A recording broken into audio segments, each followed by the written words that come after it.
Bismillahirrahmanirrahim. Assalamualaikum warahmatullahi wabarakatuh.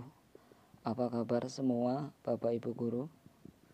Semoga kita semua selalu dalam lindungan Allah Subhanahu wa Ta'ala. Amin ya Rabbal Alamin. Di video kali ini mengenai prediksi soal P3K teknis PAI.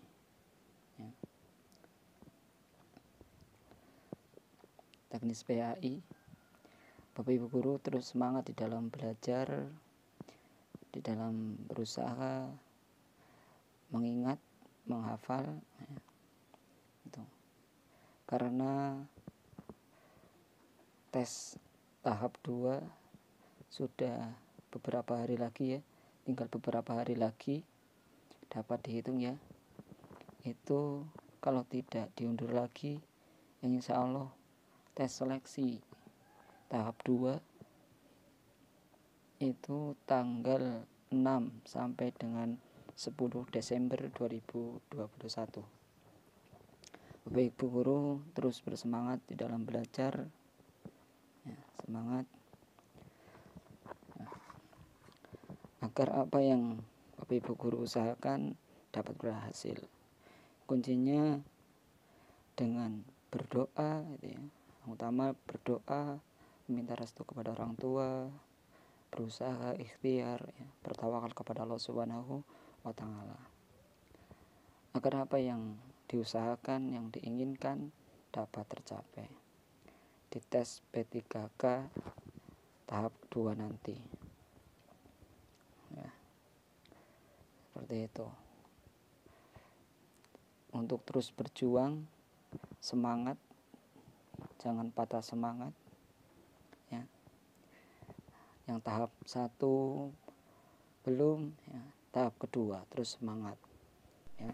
Langsung saja sebelum dimulai, marilah kita membaca doa terlebih dahulu. Bismillahirrahmanirrahim. Rabbi sidni ilma warzuqni fahma, amin ya rabbal alamin. Jadi untuk terus diutamakan berdoa. Ayo kita mulai dari nomor 1. Al-Quran melarang orang mukmin mukallaf melakukan transaksi jual beli pada saat muadzin telah mengumandangkan azan untuk sholat Jumat. Terdapat pada A. Quran Surat Al-Jumu'ah ayat 9, B. Quran Surat Al-Jumu'ah ayat 10, C. Quran Surat Ali Imran ayat 59, dan D. Quran Surat Al-Muzammil ayat 3. Jadi Bapak Ibu Guru pahami ya, dalam Al-Quran melarang orang mukmin mukallaf ya. Di sini yang penting ya, melarang ya, orang mukmin ya. Seperti itu, melarang orang mukmin melakukan transaksi jual beli. Nah, itu ya. Silakan Bapak Ibu Guru pahami di situ.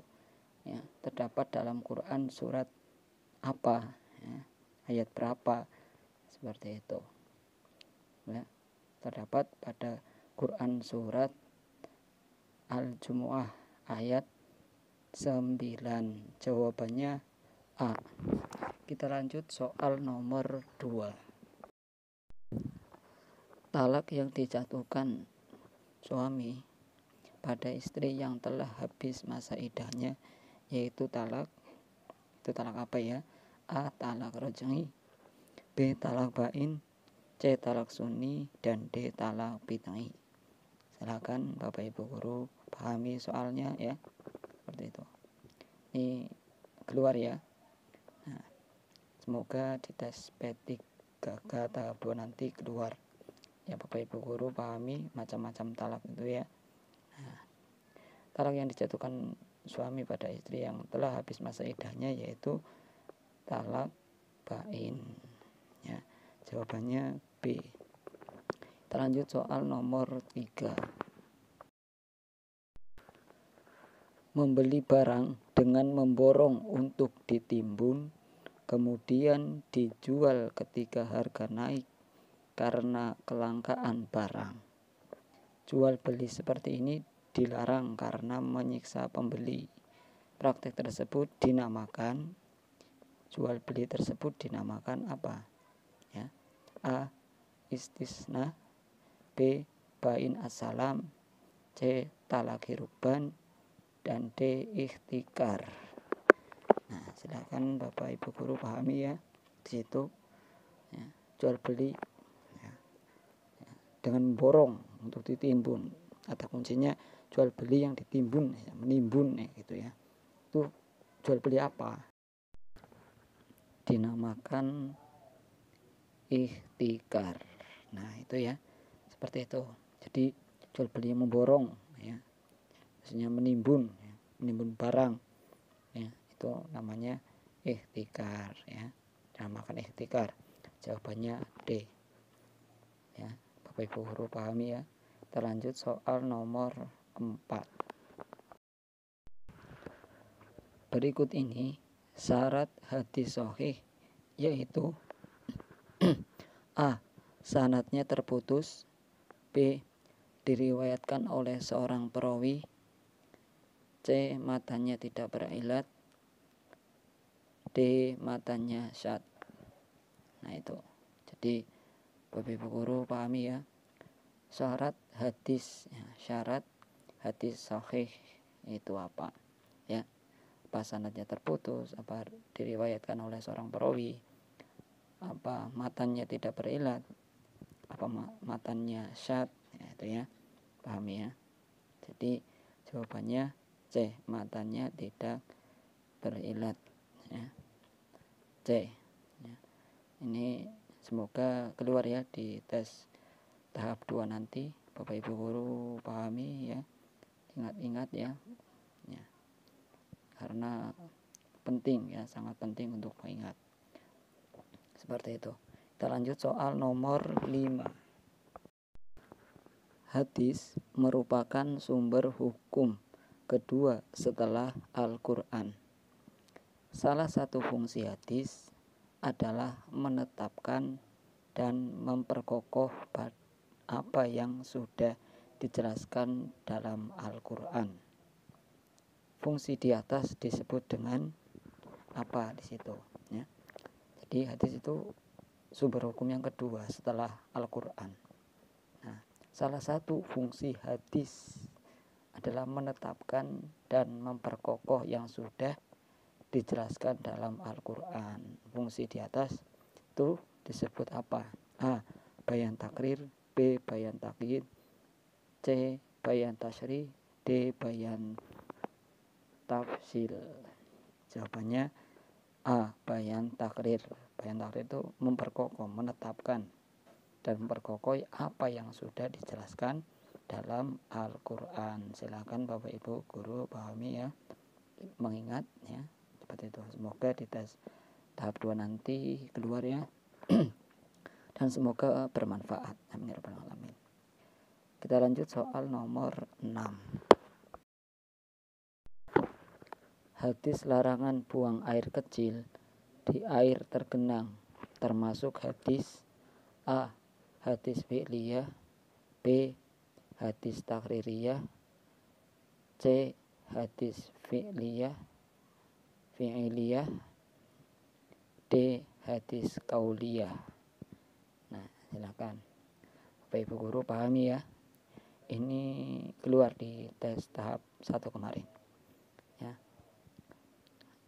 Ya, jadi semoga di tes tahap 2 nanti keluar ya. Ya. Seperti itu. Ada yang bilang akan keluar lagi ya. Seperti itu. Ya, semoga keluar ya dan semoga bermanfaat. Hadis larangan buang air kecil di air tergenang, di air yang tidak mengalir. Ya, termasuk hadis kauliyah. Jawabannya D. Bapak guru pahami ya. Kita lanjut soal nomor 7. Hadis merupakan mubayyin bagi Al-Quran. Arti mubayyin adalah A. Penyempurna, B. Pelengkap, C. Terjemahan, dan D penjelas. Itu. Silakan Bapak Ibu guru pahami ya. Hadis merupakan mubayyin ya bagi Al-Qur'an ya. Arti mubayyin itu apa? Nah itu ya. Jawabannya D penjelas ya. Nah, untuk memperjelas ya. Seperti itu. Silakan Bapak Ibu guru pahami ya. Ya, semoga bermanfaat. Kita lanjut soal nomor 8. Hadis menggunakan hadis maudhu adalah A. Sunnah, B. Makruh, C. Haram, dan D. Wajib. Nah itu hadis maudhu. Menggunakan hadis maudhu itu apa? Ya, adalah C. Haram. Ya. Hadis maudhu itu ya hadis palsu ya. Hadis palsu itu ya, distilahkan sebagai hadis maudhu. Nah, itu ya mendefinisikan ya hadis palsu sebagai pernyataan yang sesungguhnya ya, maksudnya hadis maudhu itu hadis palsu ya. Mendefinisikan hadis palsu sebagai pernyataan yang sesungguhnya bukanlah hadis Nabi SAW, tapi beberapa kalangan menyebutnya sebagai hadis Nabi ya. Nah itu hadis maudhu itu hadis palsu ya. Kita lanjut soal nomor 9. Hadis yang diriwayatkan oleh perawi yang tertuduh sebagai pendusta disebut dengan hadis. Itu hadis apa? Hadis yang diriwayatkan oleh perawi yang tertuduh sebagai pendusta disebut dengan hadis A. Hadis mungkar, B. Hadis maudhu, C. Hadis matruk, D. Hadis mudallas. Itu apa ya? Jadi hadis yang diriwayatkan oleh perawi yang tertuduh sebagai pendusta. Jawabannya C. Hadis matruk. Ya, Bapak Ibu guru pahami ya. Semoga keluar ya di tes P3K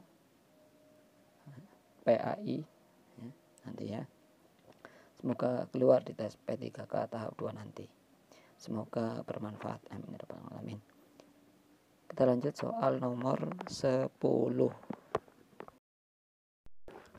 Hadis yang disandarkan kepada sahabat Nabi disebut dengan hadis A. Hadis marfu, B. Hadis mu'allaq, C. Hadis maktu, dan D. Hadis mauquf. Jadi silakan Bapak Ibu guru pahami ya.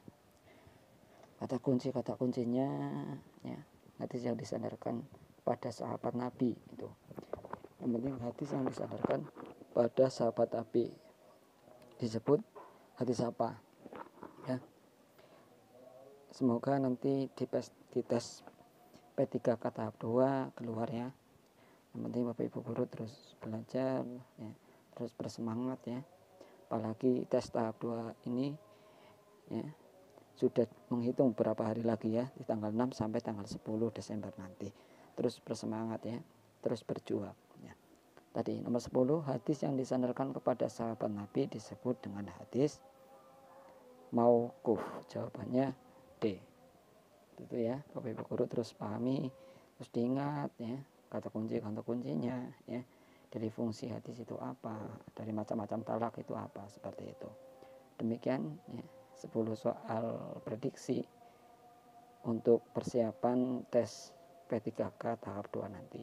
Semoga apa yang diusahakan, apa yang dicapai, apa yang diikhtiarkan terkabulkan. Amin ya rabbal alamin. Terus meminta doa kepada orang tua, doa kepada orang alim ya. Terus bertawakal kepada Allah Subhanahu wa taala ya. Itu seperti itu.